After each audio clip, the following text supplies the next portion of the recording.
ল'ৰা ছোৱালীক স্কুলত দিবৰ কাৰণে সহজ টিফিন এটা আজি আপোনালোকক দেখাম বাৰু মই। সহজ টিফিন মানে যে আটা, চুজি, কণী, ধনিয়াৰ পাত, পিঁয়াজ, টমেটো, গাজৰ, আলু এনেকৈ দি এটা পেষ্ট বনালোঁ। পেষ্টখিনি মই অমলেটৰ নিচিনাকৈ ধুনীয়াকৈ এনেকৈ বনালোঁ বাৰু। অলপ চচেদি এনেকৈ টিফিনত মই দিলোঁ বাৰু। দুটা টিফিন মই ৰেডি কৰিব লগা ৰাতিপুৱা। সেইকাৰণে মানে ঝটপট টিফিন মানে অলপ মানে পেটো ভৰে মানে হেল্ডিও হয়, তেনেকৈ বনাই দিওঁ বাৰু মই ঝটপট টিফিনখিনি। ৰাতিপুৱা সিহঁতে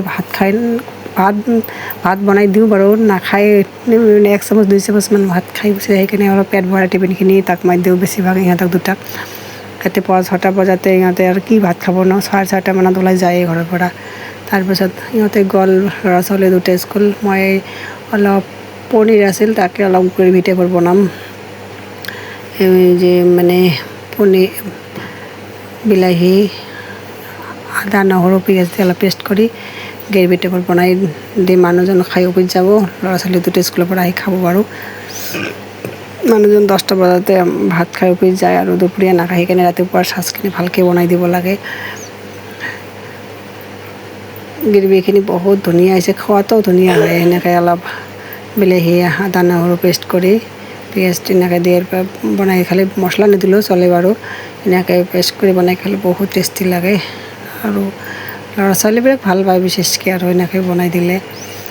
মোৰ হৈ গ'ল বাৰু গ্ৰেভিখিনি। মানুহজনৰ কাৰণে এতিয়া ভাতখিনি ৰেডি কৰিম।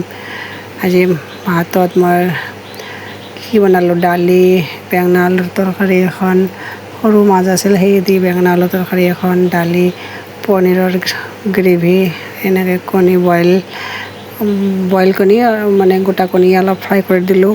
চাটনি, চালাড, নেমু এনেকৈ দিলোঁ। ৰাতিপুৱাৰ সাজখিনি আমাক মানে অফিচ খোলাৰ দিনত ভালকৈ লাগে আৰু বাৰু।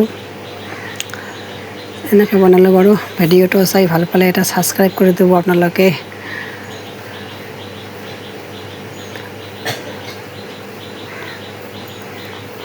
ধুনীয়াকৈ মানুহজনৰ কাৰণে মই থালখন ৰেডি কৰিলোঁ বাৰু। দেখাত বৰ ধুনীয়া লাগছে থালখন। চাটনি এখন, পদিনা ধনিয়াৰ এখন চাটনি বনালোঁ।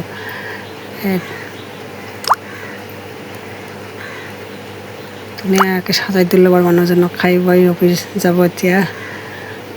তাৰপিছতে মই বাকী কামখিনি কৰিম।